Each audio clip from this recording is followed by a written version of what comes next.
اللہ تعالیٰ نے اسے کتاب قرار دیا اور اس کے لیے سب سے زیادہ کثرت سے لفظ الکتاب قرآن ہی میں آیا ہے۔ یہ لفظ 350 جگہ پہ یعنی کہ 350 جگہ پہ آیا۔ قرآن تقریباً 70 مقامات پہ آیا، لیکن قرآن ایکسکلوسیو آیا۔ جب کتاب کا لفظ تورات، انجیل، علم خداوندی اور تقدیر کے لیے بھی آیا، اور قرآن مجید کے 2 حصوں اور احکامات کے لیے بھی آیا۔ بہرحال کتاب کے اس معنی میں تو ہے، معاذ اللہ کوئی یہ نہیں کہہ سکتا کہ قرآن کتاب نہیں ہے، لیکن عصر حاضر میں ہم جو کتاب کہتے ہیں وہ کتاب نہیں ہے کہ اس میں چیپٹر کی کوئی نظربندی نہیں کہ یہ چیپٹر جی یہ سنت کا چیپٹر ہے، چیپٹر نمبر 1، یہ جی حکمت کا چیپٹر ہے، چیپٹر نمبر 2، چیپٹر نمبر 3 جنت کا ہے، چیپٹر نمبر 4 دوزخ کا ہے۔ تو اس طرح کا یہ کتاب نہیں ہے۔ سب سے اہم بات، یہ مجموعہ مقالات کلیکشن آف ایسیز بھی نہیں ہے، ٹھیک ہے نا، کہ ہم نے اس کو جمع کر لیا مختلف مضامین کو، اس لیے کہ ہر مقالہ اپنی جگہ پر خود مکفی اور مکمل شے ہوتا ہے، لیکن قرآن حکیم کے بارے میں یہ بات نہیں کہہ سکتے۔ تو پھر یہ ہے کیا؟ پہلی بات تو یہ نوٹ کیجئے کہ اس کا اسلوب خطبے کا ہے۔ عربی میں 2 ہی چیزیں زیادہ معروف تھیں، خطابت یا شاعری۔ شعراء ان کے ہاں بڑے محبوب ہوا کرتے تھے، شاعری کا ان کو بڑا ذوق تھا، وہ شعراء کی بڑی قدر کرتے تھے، ان کے ہاں قصیدہ گوئی کے باقاعدہ مقابلے ہوا کرتے تھے۔ پھر ہر سال جو سب سے بڑا شاعر شمار ہوتا ہے، اس کی عظمت کو تسلیم کرنے کی علامت کے طور پر سب شاعر کے سامنے باقاعدہ سجدہ کرتے تھے۔ پھر اس کا قصیدہ بیت اللہ پر لٹکا دیا جاتا تھا۔ یہی قصائد بیت المکہ کے نام سے مشہور ہے۔ چنانچہ عرب یا تو شعروں سے واقف تھے یا خطبوں سے، تو قرآن مجید اس دور کے سب سے زیادہ معروف اصناف شاعری اور خطبے میں خطبے کے اسلوب پر ہے۔ اب خطبے کے اعتبار سے چند باتیں آپ لوگ نوٹ کر لیجئے۔ خطبے میں مخاطب اور خطیب کے درمیان ایک ذہنی رشتہ ہوتا ہے۔ مخاطب کو معلوم ہوتا ہے کہ میرے سامنے کون لوگ بیٹھے ہیں، ان کی فکر کیا ہے، ان کی سوچ کیا ہے، ان کے عقائد کیا ہیں، ان کے نظریات کیا ہے، اور وہ ان کا حوالہ دیے بغیر اپنی گفتگو کے اندر ان پر تنقید بھی کرے گا، ان کی تصحیح بھی کرے گا، لیکن کوئی تمہیدی کلمات نہیں ہوں گے۔ اب میں تمہاری فلاں غلطی کی تصحیح کرنا چاہتا ہوں، اب میں تمہارے اس خیال کی نفی کرنا چاہتا ہوں، یہ انداز تو نہیں ہوتا، بلکہ وہ روانی کے ساتھ آگے چلے گا۔ مخاطب اور مخاطب کے مابین ایک ذہنی ہم آہنگی ہوتی ہے، وہ ایک دوسرے سے واقف ہوتے ہیں، خاص طور پر مخاطبین کے فہم، ان کی سمجھ، ان کے عقائد، ان کے نظریات سے خطابت کرنے والا خطیب واقف ہوتا ہے۔ یہ در حقیقت خطبے کی شان ہے، یہی وجہ ہے کہ اس میں تحویل خطاب ہوتی ہے اور بغیر وارننگ کے ہوتی ہے۔ بسا اوقات غائب کو حاضر فرض کر کے اس سے خطاب کیا جاتا ہے۔ چنانچہ ایسا بھی ہوتا ہے کہ خطیب مسجد میں خطبہ دے رہا ہے، وہ مخاطب کر رہا ہے صدر مملکت کو، حالانکہ وہ وہاں موجود نہیں ہوتے۔ اسی طرح جو لوگ بیٹھے ہوتے ہیں، بعض اوقات ان سے صیغہ غائب میں گفتگو شروع کی جاتی ہے۔ یہ بھی بلاغت کا ایک انداز ہے۔ کبھی وہ ایک طرف بات کر رہا ہے، کبھی دوسری طرف بات کر رہا ہے، کبھی کسی غائب سے بات کر رہا ہے، اور خطابت کا وہی انداز ہوگا اگرچہ وہ غائب وہاں موجود نہیں ہے۔ اس کو تحویل خطاب کہتے ہیں۔ قرآن مجید پر غور کرنے کے ضمن میں اس کی بہت اہمیت ہوتی ہے۔ اگر خطاب کا رخ معین کرنا کہ یہ بات کس سے کہی جا رہی ہے، مخاطب کون ہے، تو اس بات کا اصل مفہوم اجاگر ہو کر سامنے آتا ہے۔ ورنہ اگر مخاطب کا تعین ہی نہ ہو تو بہت سے بڑے بڑے مغالطے جنم لے سکتے ہیں۔ خطبے اور مقالے میں ایک واضح فرق یہ ہوتا ہے کہ مقالے میں عام طور پر صرف عقل سے اپیل کی جاتی ہے، اس میں منطق اور عقلی دلائل ہوتے ہیں، جبکہ خطبے میں عقل کے ساتھ ساتھ جذبات سے بھی اپیل ہوتی ہے۔ گویا کہ انسان کے اندر جھانک کر بات کی جاتی ہے، لوگوں کو دعوت دی جاتی ہے کہ اپنے اندر جھانکو۔ اور فی انفسکم افلا تبصرون، سورہ زاریات کی آیت نمبر 21، اور خود تمہارے اندر بھی نشانیاں ہیں تو کیا تم کو سوچتا نہیں ہے۔ رحیم کی آیت نمبر 10، افی اللہ شک فاطر السماوات والارض، ذرا غور کرو کہ اللہ کے بارے میں شک کرتے ہو جو زمین و آسمان کا بنانے والا ہے۔ یہ انداز بہرحال کسی تحریر یا مقالے میں نہیں ہوگا، یہ خطبے کا ایک انداز ہے۔ ایک اور بات جو خطبے کے اعتبار سے اس کے خصائص میں سے ہے وہ یہ ہے کہ ایک مؤثر خطبے کے شروع میں بہت جامع گفتگو ہوتی ہے۔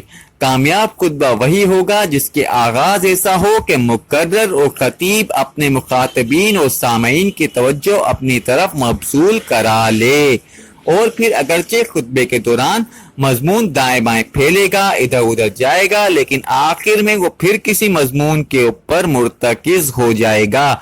یہ اگر نہیں ہے تو گویا وقت ضائع ہو گیا۔ ہمارے ہاں بڑے بڑے خطیب پیدا ہوئے، خاص طور پر مجلس احرار نے تو بڑے عوامی خطیب پیدا کیے، جن میں سے عطا اللہ شاہ بخاری رحمۃ اللہ علیہ بہت بڑے خطیب تھے۔ ان کی تقریر کا یہ عالم ہوا کرتا تھا کہ گفتگو 4 گھنٹے 5 گھنٹے چل رہی ہوتی تھی۔ اس میں کبھی مشرق کی، کبھی مغرب کی، کبھی شمال کی اور کبھی جنوب کی بات کی جاتی تھی۔ کبھی ہنسانے کا اور کبھی رلانے کا انداز ہوتا، کہیں لطیفہ گوئی بھی ہو جاتی، لیکن اول و آخر بات بالکل واضح ہوتی تھی۔